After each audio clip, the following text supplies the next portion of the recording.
لڑکی کو بٹھاتے ہیں، اور جب وہ صبح اس مندر میں جاتے ہیں تو اس لڑکے کی جان نکل چکی ہوتی ہے اور وہ مری ہوتی ہے۔ سلطان صلاح الدین ایوبی رحمۃ اللہ علیہ بڑا حیران ہوا اور پوچھا، اماں جی تو پھر آپ کیوں پریشان ہیں؟ تو اس نے کہا کہ اے مسافر، اس بار کسی اور لڑکی کی باری نہیں بلکہ میری اکلوتی بیٹی کی باری ہے، لہٰذا کل شام میری بیٹی کو اس مندر میں بٹھایا جائے گا اور میری اکلوتی بیٹی کل شیطان کے ہاتھوں ماری جائے گی۔ اگر میں نے اپنی بیٹی کی بلی دینے سے روکا تو اس بستی والے ہم دونوں کو مار دیں گے۔ یہ سن کر سلطان صلاح الدین ایوبی رحمۃ اللہ علیہ بڑا حیران ہوا اور کہا، اماں جی آپ کو پریشان ہونے کی ضرورت نہیں، اگر آپ کو اللہ پر بھروسہ ہے تو آپ مجھ پر بھروسہ رکھیں، آپ کی بیٹی کو کچھ نہیں ہوگا۔ بوڑھی عورت کو سلطان صلاح الدین ایوبی رحمۃ اللہ علیہ کی باتوں سے تھوڑی بہت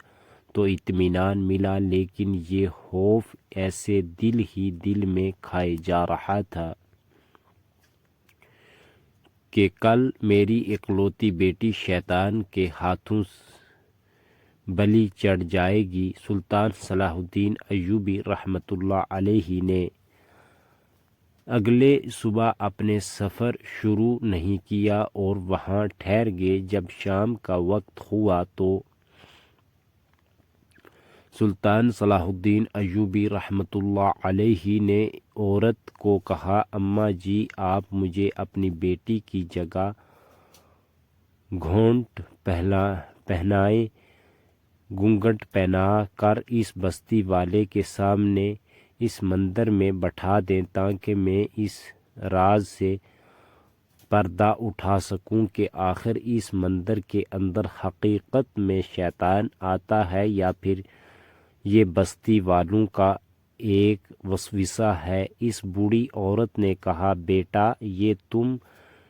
کیا کہہ رہے ہو؟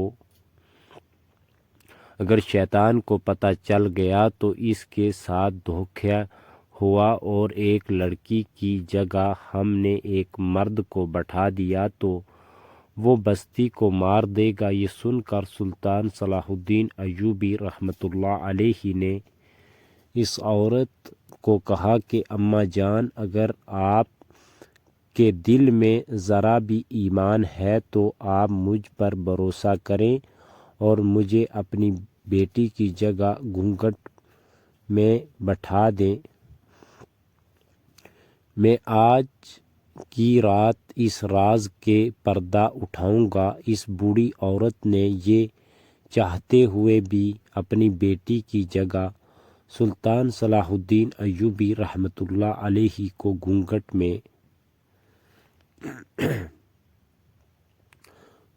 میں بٹھا دیا اور بستی والوں کو کہا کہ میری بیٹی کل تیار ہو چکی ہے،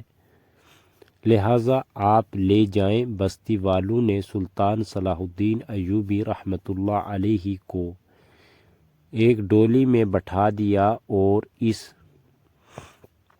مندر میں جا کر بٹھا دیا۔ بستی والے چلے گئے، اندر چھانے لگے تھا۔ سلطان صلاح الدین ایوبی رحمۃ اللہ علیہ نے اس وقت مندر کے اندر گھونگھٹ اتار دیا، سمندر کے کنارے گئے اور وضو کیا اور نماز عشاء ادا کرنے کے بعد قرآن پاک کی تلاوت کرنے لگے۔ وقت گزرتا رہا، آدھی رات کا وقت ہوا لیکن کوئی بھی شیطان نہیں آیا۔ سلطان صلاح الدین ایوبی رحمۃ اللہ علیہ 2 بار حاجت کی وجہ سے باہر گئے، سمندر کے کنارے وضو کیا اور آ کر دوبارہ قرآن پاک کی تلاوت کرنے لگے۔ لیکن ابھی تک شیطان نہیں آیا۔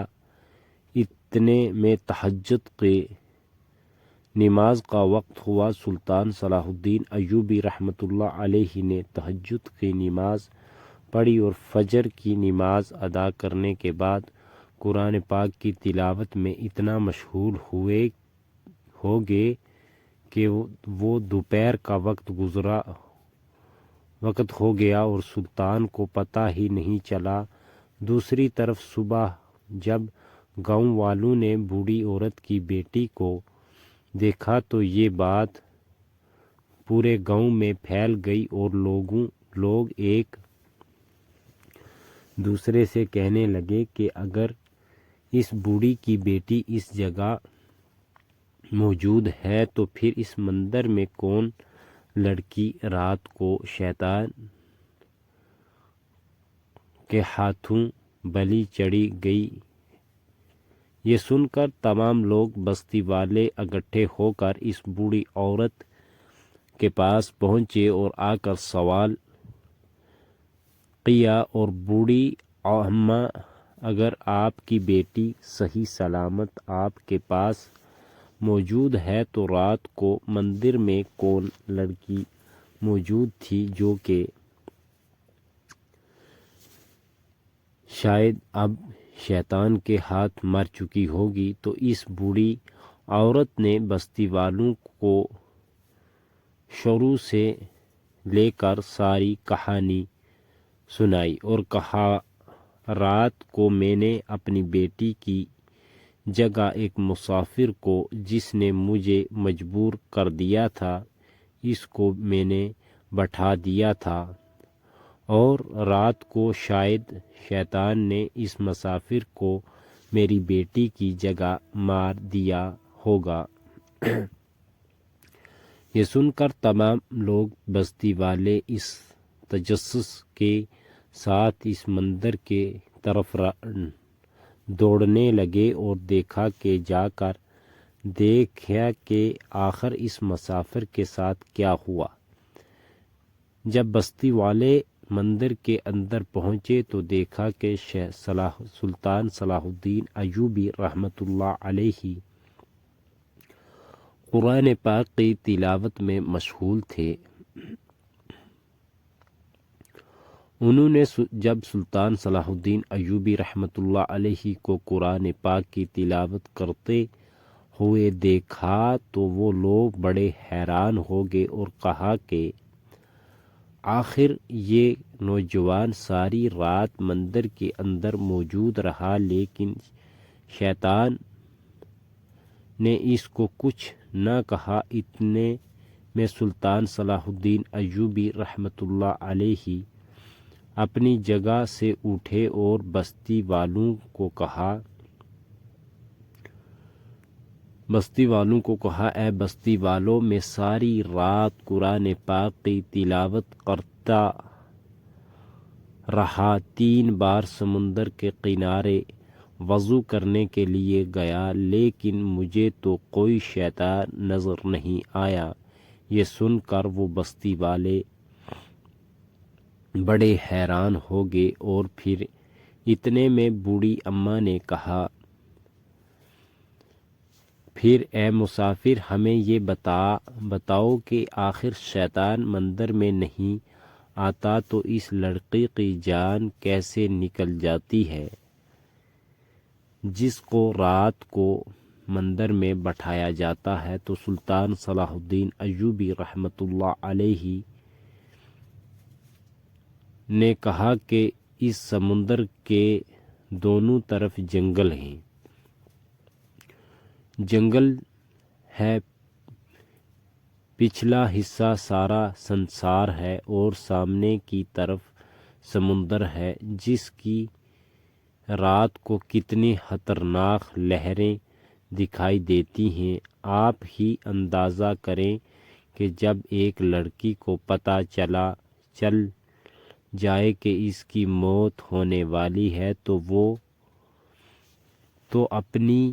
موت سے پہلے اس خوف سے مر جاتی ہے، اور پھر دوسری طرف وہ جنگل ہی جنگل اور سمندر ہونے کی وجہ سے آپ جس لڑکی کو بٹھاتے ہیں وہ اس ڈر کی وجہ سے مر جاتی ہے اور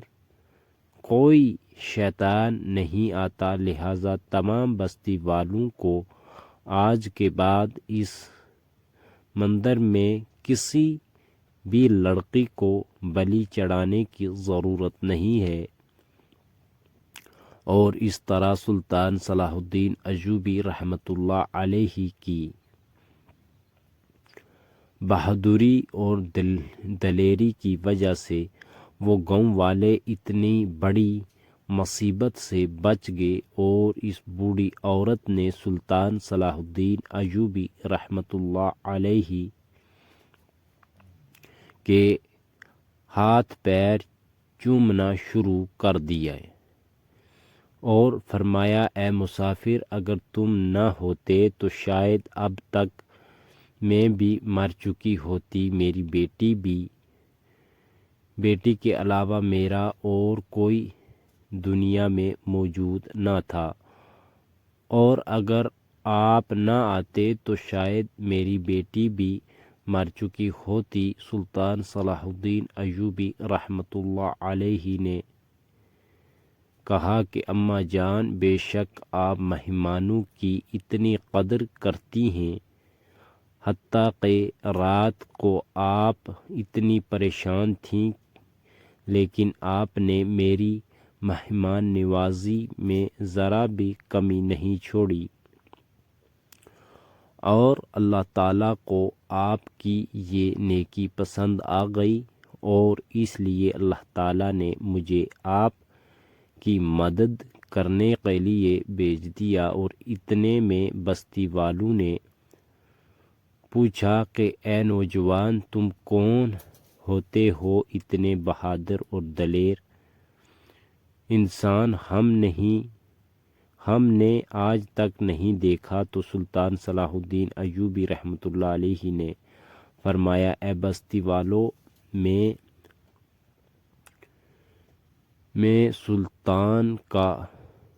سلطنت کا سلطان صلاح الدین ایوبی رحمۃ اللہ علیہ ہوں۔ جب یہ بات ان لوگوں نے سنی تو فرمایا، سلطان معزز، بے شک ہم نے آپ کی دلیری، بہادری اور عقل مندی کے قصے سنے تھے، لیکن آپ کو اتنا دلیر اپنی آنکھوں سے نہیں دیکھا تھا، اور آج آپ کی دلیری تمام بستی والوں نے اپنی زندگی میں اپنی آنکھوں کے سامنے دیکھ لی، اور میں بھی